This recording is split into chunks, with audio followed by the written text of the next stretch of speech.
Good morning students. आज हम सुगम भारती का पाठ 22 में पुस्तक हूँ पढ़ेंगे और समझेंगे।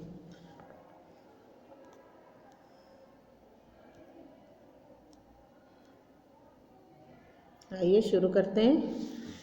मैं पुस्तक हूँ, मैं तुम्हारी अपनी पुस्तक हूँ। अगर तुम मुझसे प्यार करोगे तो बड़े बन जाओगे। मैं ज्ञान का भंडार हूँ। मनुष्य को मनुष्य मैंने बनाया है। मनुष्य पढ़ सकता है, पशु पढ़ नहीं सकते। मुझसे प्रेम करने वाले सभी ज्ञानी बन जाते हैं। इसीलिए मैं कहती हूँ कि मुझे ध्यान से पढ़ा करो। मैं यह नहीं कहती कि तुम खेला ना करो। खेलना भी आवश्यक है, पर पढ़ना उससे भी अधिक आवश्यक है। आज जिन्हें तुम विद्वान कहते हो उन्हें विद्वान मैंने बनाया है। आज जिन वैज्ञानिकों का नाम तुम जानते हो उन्हें वैज्ञानिक मैंने बनाया है। मुझे पढ़कर न जाने कितने लेखक बन गए। पहले मैं उन्हें विद्वान बनाती हूँ, फिर मैं उन्हें लेखक बनाती हूँ, फिर वे मुझे बनाते हैं। है ना मज़ेदार बात। देखिए यहाँ पुस्तक अपने बारे में बता रही है कि मैं पुस्तक हूँ और मैं तुम्हारी अपनी ही पुस्तक हूँ। मुझसे प्यार करोगे तो बड़े बन जाओगे और मुझ में ज्ञान का भंडार है। और मैंने मनुष्य को मनुष्य मैंने ही बनाया है। मनुष्य पढ़ सकता है पर पशु पढ़ नहीं सकते। तो मुझसे ज्ञानी प्रेम करने वाले ज्ञानी बन जाते हैं और मुझे ध्यान से पढ़ने वाले को मैं अच्छा इंसान बना देती हूँ। मैं ये नहीं कहती हूँ कि आप हमेशा मुझे ही पढ़ते रहे। आप खेला भी करा करो, पर खेलना भी आवश्यक है, पर मुझे पढ़ना से भी अधिक आवश्यक है। इसलिए तुम अगर मुझे पढ़ोगे तो विद्वान बन जाओगे, और जो विद्वान बन चुके हैं उनको विद्वान भी मैंने ही बनाया है। और जो वैज्ञानिक बन चुके हैं उनको वैज्ञानिक भी मैंने ही बनाया, क्योंकि वे मुझे ही पढ़कर वैज्ञानिक बने हैं। तो मैं क्या करती हूँ कि उन्हें जो मुझे पढ़ता है मैं उन्हें विद्वान बनाती हूँ और फिर वे मुझे बनाते हैं। और लेखक भी बनाती हूँ और फिर वे खुद मुझे बनाते हैं। है ना। तो ये सब है ना मज़ेदार बात। पुस्तक ये सब आपको अपने बारे में बता रही है। इसके बाद में आगे देखिए। सभी विषय मेरे पास रहते हैं। कोई मुझे कहता है हिंदी की पुस्तक, कोई कहता है अंग्रेजी की, कोई गणित और कोई विज्ञान की, कोई मुझे धर्म की पुस्तक कहता है। मैं संसार के संपूर्ण ज्ञान का भंडार हूँ। मेरा मंदिर सरस्वती का मंदिर कहलाता है। देखो पुस्तक में कई विषय आते हैं।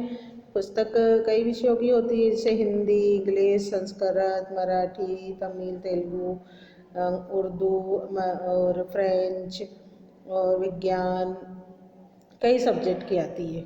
और कुछ धार्मिक पुस्तकें भी होती है जिसमें धर्म के बारे में जानकारी दी जाती है ना। तो पुस्तक में क्या होता है, संपूर्ण ज्ञान का भंडार रहता है और उसको सरस्वती का मंदिर भी कहा जाता है ना। हम लोग पुस्तक को बहुत महत्वपूर्ण वस्तु मानते हैं ना, और उसका आदर भी करते हैं और करना भी चाहिए। ये विद्यालय और पुस्तकालय सब मेरे ही मंदिर है। मैं क ख ग से चलती हूँ और विश्वकोश बन जाती हूँ। मैं तुम्हारे बस्तों में भी रहती हूँ और बड़े बड़े पुस्तकालयों में भी। पुस्तकालयों में पत्र पत्रिकाएँ मेरी बहनें। देखो विद्यालय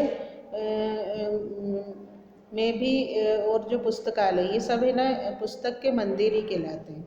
और पुस्तक के कहाँ से चलने की शुरुआत बताई गई पुस्तक की, क ख ग से, है ना। और फिर आगे चल के इतनी महान पुस्तक हो जाती है, इतनी बढ़ जाती है, इतनी बड़ी बड़ी पुस्तकें बनी है कि विश्वकोश बन जाता है। और पुस्तक कहाँ कहाँ रहती है, पुस्तक बच्चों के बस्ते में रहती है, पुस्तकालयों में रहती है, और पुस्तकालय में और पत्र पत्रिकाएँ ये भी है जो ये पुस्तक की बहनें हैं, है ना। उसके बाद ये सब यही वही काम करती है जो मैं करती हूँ। वे भी मेरी तरह ज्ञान बटोरती है और बांट देती है। मैं मतलब यहाँ ये बताया गया है कि जो पत्र पत्रिकाएँ रहते हैं ये भी मेरी तरह ही काम करते हैं, ये भी ज्ञान बांटने का ही काम करते हैं। ठीक है। इसके बाद में आगे देखिए।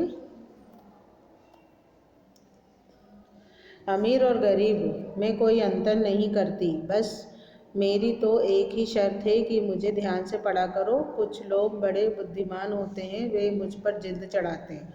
देखो, पुस्तक अमीर और गरीब में अंतर नहीं करती। पुस्तक को जो अच्छे से पढ़ेगा उसको ज्ञान मिलेगा, है ना।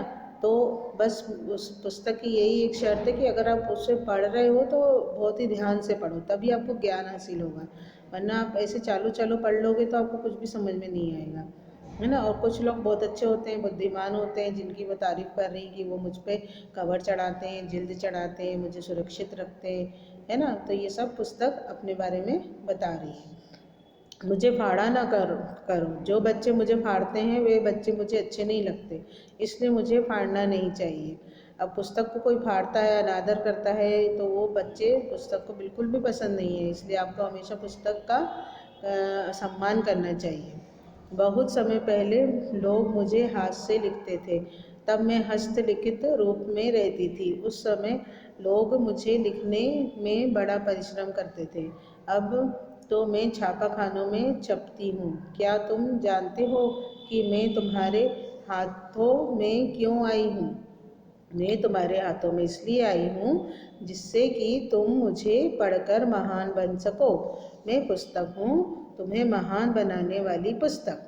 तो यहाँ पर ये बताया गया है कि बहुत समय पहले पुस्तक की छपाई का काम नहीं होता था, पुस्तकें हाथ से लिखी जाती थी, जिन्हें हस्तलिखित तो किताबें कहते थे, पुस्तक कहते थे।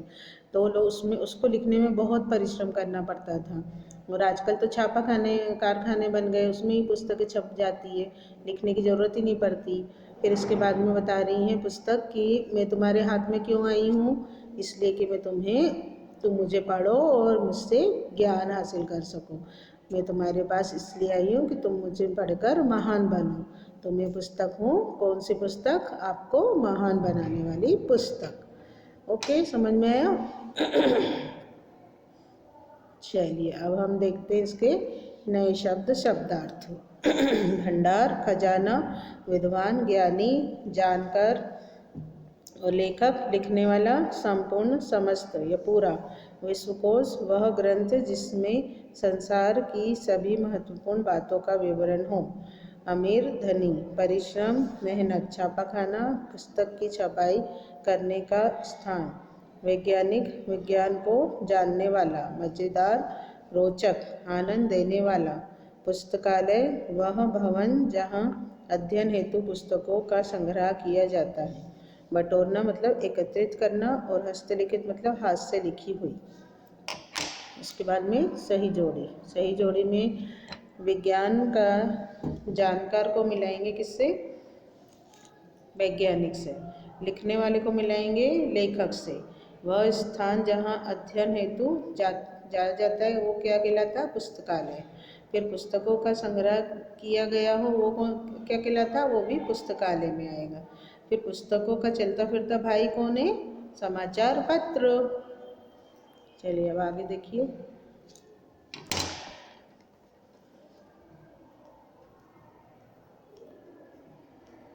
खाली स्थान, रिक्त स्थानों की पूर्ति कीजिए। एक है पुस्तक से प्रेम करने वाले ज्ञानी बन जाते हैं। क्या आएगा? ज्ञानी। दूसरा, पहले मैं उन्हें क्या बनाती हूँ? विद्वान बनाती हूँ। तीसरा, मेरा मंदिर किसका मंदिर कहलाता है? सरस्वती का मंदिर कहलाता है। फिर लास्ट है, मैं तुम्हारे हाथ में इसलिए आई हूँ कि तुम मुझे पढ़कर क्या बनो? महान बनो। कि तुम मुझे पढ़कर महान बनो। इसके बाद में प्रश्न दिए हैं, इसके उत्तर आगे लिखे हैं, इसे हम आगे पढ़ेंगे। बुक की एक्सरसाइज देखते हैं। यहाँ पर बस थोड़ा सा ये दिए हैं, वाक्य पूरा कीजिए। जिसमें दिया है फर्स्ट पॉइंट, आज सोमवार है, कल रविवार था और कल मंगलवार होगा। फिर आज तारीख 10 है, फिर कल 9 तारीख थी, फिर कल 11 तारीख होगी। फिर यह वर्ष 2008 है, पिछला वर्ष 2007 था और अगला आने वाला वर्ष 2009 होगा। फिर यह जनवरी का महीना है, पिछला महीना दिसंबर का था और अगला महीना फरवरी का होगा। इसके बाद में ये देखिए, दिए गए वाक्यों को उनके सामने कोष्टक में लिखे, काल के अनुसार बदलिए। जैसे कि एक दिया है क, वह कल मंदिर जाएगा, इसे वर्तमान काल में हमें बदलना है। तो यह कैसे बदला जाएगा? वह मंदिर जा रहा है। फिर ख, सीता गाना गा रही है, तो इसमें आएगा भूतकाल। भूतकाल में इसको परिवर्तित करना है, तो ये बनेगा सीता गाना गा रही थी।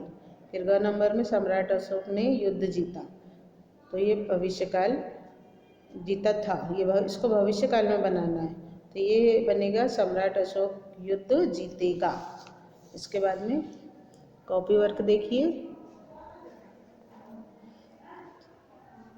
कॉपी वर्क में देखिए यहाँ पे पहले शब्दार्थ लिखे हुए हैं, यहाँ ऐसे शब्दार्थ लिखना है बुक में से देख के, जिसे मैंने लिखे जो मैं आपको पढ़ा चुकी हूँ। फिर देखिए प्रश्न उत्तर। प्रश्न 1, मनुष्य को मनुष्य किसने बनाया? उत्तर, मनुष्य को मनुष्य पुस्तकों ने बनाया। प्रश्न 2, संसार के संपूर्ण ज्ञान का भंडार कहाँ विद्यमान है? उत्तर, संसार के संपूर्ण ज्ञान का भंडार पुस्तकों में विद्यमान है। प्रश्न 3, पुस्तक किन लोगों में अंतर नहीं करती? उत्तर है, पुस्तक अमीर और गरीब लोगों में अंतर नहीं करती। प्रश्न 4, पुस्तक को किस प्रकार के लोग अच्छे नहीं लगते? पुस्तक को वे लोग अच्छे नहीं लगते जो उसका अनादर करते हैं। प्रश्न 5, मनुष्य और पशु में क्या अंतर है? तो उत्तर है, मनुष्य पढ़ सकता है, पशु पढ़ नहीं सकते। मनुष्य पुस्तक पढ़कर ज्ञानी और विवेकशील बन जाते हैं, पशुओं में विवेक शक्ति नहीं होती। ओके, आगे देखिए। प्रश्न 6 है, पुस्तक में कौन कौन से विषय आते हैं? पाठ के आधार पर उत्तर दो। उत्तर है, पुस्तक में कई विषय आते हैं, हिंदी, अंग्रेजी, गणित, विज्ञान आदि। धार्मिक पुस्तकें भी होती है। प्रश्न 7, पुस्तक की यात्रा कहाँ से कहाँ तक होती है? उत्तर, पुस्तक की यात्रा क, ख, ग से प्रारंभ होकर विश्वकोश तक चलती है। प्रश्न 8, पुस्तक कहाँ कहाँ निवास करती है? तो यहाँ पर आएगा, पुस्तक बच्चों के बस्ते में और पुस्तकालय में निवास करती है। इसके बाद में आएगा प्रश्न 9, पुस्तक का उद्देश्य क्या है? तो उत्तर है, पुस्तक का मुख्य उद्देश्य ज्ञान बांटना है, वह इसे पढ़कर इंसान महान विद्वान, लेखक व ज्ञानी बने, यही पुस्तक का मुख्य उद्देश्य है। अब पाठ के अंत में डिक्टेशन होगा। देखिए डिक्टेशन, श्रुतलेख या श्रुति लेख।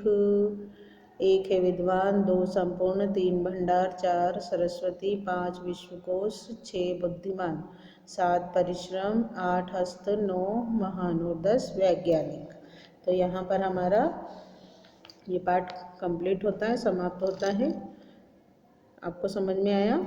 Okay, thank you, take care, bye.